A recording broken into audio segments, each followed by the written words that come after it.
नमस्कार दोस्तों, स्वागत है आप सभी का एक बार फिर से हमारे YouTube चैनल किस्से कहानियाँ बाय स्नेह में।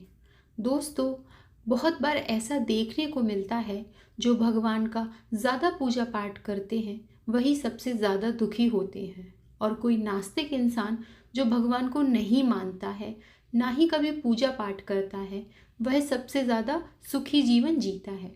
ये सब देखकर लगता है भगवान गलत है, भगवान का न्याय गलत है। दोस्तों, यह कोई कहानी नहीं है, ये सभी के साथ होता है।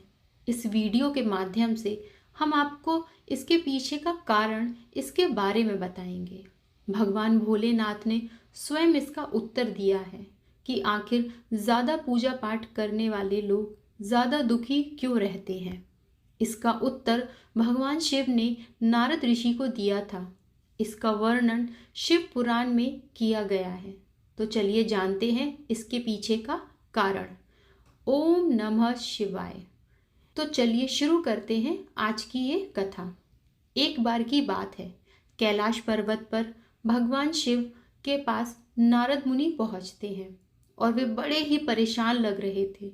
भगवान शंकर ने उनसे उनकी परेशान होने का कारण पूछा तो वे बोले, हे प्रभु, हे भोलेनाथ, मेरे मन में एक प्रश्न चल रहा है, कृपया कर आप उसका निवारण करें।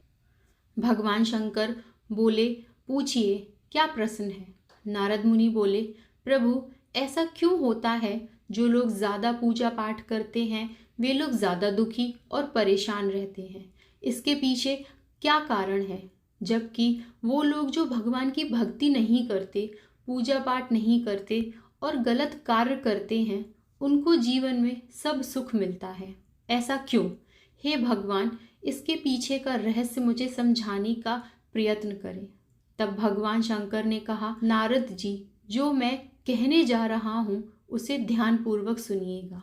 जो व्यक्ति सबसे ज़्यादा पूजा पाठ करता है वह सबसे ज़्यादा दुखी क्यों रहता है। आगे भगवान शंकर ने कहा, हे नारद जी, मैं इसे आपको एक कहानी के माध्यम से बता रहा हूँ, सो बड़े ध्यान से सुनिएगा। एक गुरु के दो शिष्य थे, दोनों ही पढ़े लिखे विद्वान थे।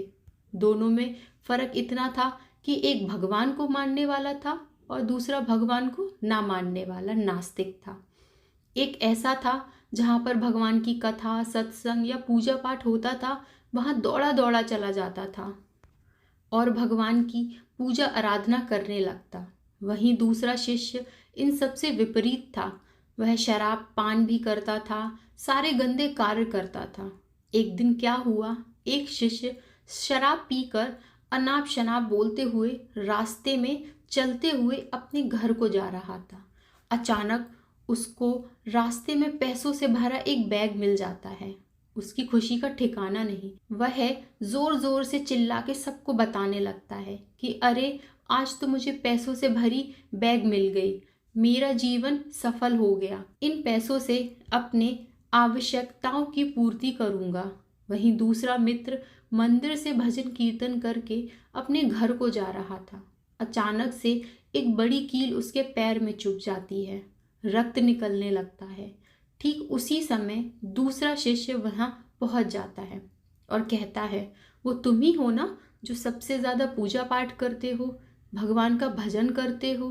क्या दिया तुम्हें तुम्हारे भगवान ने? देखो, मैं कभी मंदिर नहीं गया, मैंने कभी पूजा पाठ नहीं की, मैं सारे बुरे कार्य करता हूँ। मेरे घर में तो भगवान का मंदिर तक नहीं है। मैंने कभी अपने घर में सत्यनारायण भगवान की कथा नहीं सुनी, कभी भगवान के आगे माथा नहीं टेका। फिर भी मैं कितना प्रसन्न हूँ, धनी हूँ, मेरे पास पैसों की कोई कमी नहीं है, मैं सबसे ज़्यादा सुखी जीवन जी रहा हूँ। अच्छे शिष्य को ये बात चुभने लगी कि मैं तो इतनी पूजा पाठ करता हूँ, कितना प्रभु को याद करता हूँ, फिर भी मैं कितना दुखी हूँ, और ये जो कुछ भी नहीं करता कितना सुखी है। यह सोचते सोचते वह शिष्य अपने गुरु के पास जाता है और उनसे यही प्रश्न पूछता है। गुरुजी मुस्कुराते हुए उत्तर देते हैं, भगवान जो करते हैं अच्छे के लिए करते हैं, जिसकी जैसी योग्यता होती है उसको उसी के अनुसार फल मिलता है। तुम्हारे प्रश्नों का उत्तर तुम जानते हो। भगवान ने तुम्हारे पैर में कील क्यों चुभाई और उसको पैसों से भरा बैग क्यों मिला? तुमने पिछले जन्म में बहुत पाप किए थे और इसलिए तुम्हारी आज मृत्यु होने वाली थी, परंतु तुम बच गए क्योंकि तुमने बहुत पूजा पाठ की थी। यही कारण है कि तुम्हारी मौत टल गई और तुम्हारे पैर में सिर्फ एक कील चुभी।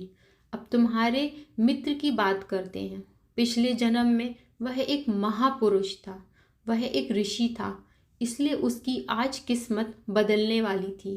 करोड़ों की संपत्ति का मालिक बनने वाला था, मगर इस जन्म में उसने कोई भी अच्छा कार्य नहीं किया, इसलिए पूर्व जन्म के फल के अनुसार उसको आज थोड़ा सा ही पैसा मिला, जबकि वो अरबों की संपत्ति का मालिक बनने वाला था। इसीलिए भगवान को दोष देना छोड़ो, अपने वर्तमान के समय का सदुपयोग करो, जीवन अपने आप सुधर जाएगा। आगे भगवान शंकर ने नारद जी से कहा, हे नारद, पापी मनुष्य अपने पिछले कर्म का फल इस जन्म में भोगता है, इसलिए वह सुखी रहता है। लेकिन यह मनुष्य को कभी नहीं भूलना चाहिए कि यदि आप इस जन्म में पाप करके सुखी हैं तो आप अगले जन्म तक कष्ट भोगोगे। इसलिए भगवान की भक्ति से किसी भी मनुष्य को अपना मुंह नहीं मोड़ना चाहिए। भगवान जो भी करते हैं अच्छे के लिए ही करते हैं, इसलिए मनुष्य को धैर्य धारण करना चाहिए और हमेशा भगवान का पूजन और अच्छे कार्य करने चाहिए ताकि उसका अगला जन्म सुधर सके और उसे सुख शांति समृद्धि मिले। हे नारद, मनुष्य अपने कर्मों से ही सुख और दुख भोगता है, इसमें कोई आश्चर्य की बात नहीं। जो अच्छे कर्म करेगा उसे अच्छा फल मिलेगा और जो बुरे कर्म करेगा उसे बुरा फल मिलेगा। हर व्यक्ति को इस पृथ्वी पर अपने बुरे कर्मों का फल किसी न किसी रूप में चुकाना पड़ता है। भगवान शंकर ने नारद जी से कहा कि अब आपको अपने प्रश्नों के उत्तर मिल गया होगा। नारद जी ने भगवान शंकर को धन्यवाद देते हुए कहा, जी प्रभु, अब मुझे मेरे सारे प्रश्नों के उत्तर मिल गए। तो प्रिय दोस्तों, यदि आपको यह कहानी अच्छी लगी तो वीडियो को लाइक और चैनल को सब्सक्राइब ज़रूर करिए। इस कहानी में इतना ही। मिलते हैं अगली कहानी में, तब तक के लिए नमस्कार।